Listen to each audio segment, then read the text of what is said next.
Alright, drilling through bolts for my exhaust system that I messed up. I don't know. That motherfucker snapped on me. I got 2 done so far. Working on the 3rd one. I got my Ryobi, you know what I'm saying? This is the thing right here. Powerful.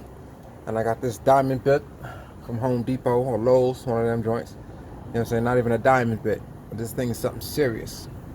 Let's watch how it works a little bit. Thought you might like that.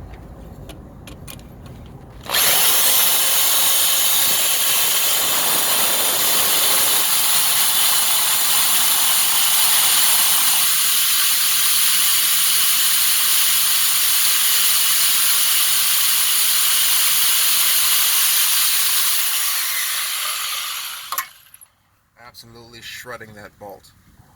Very nice.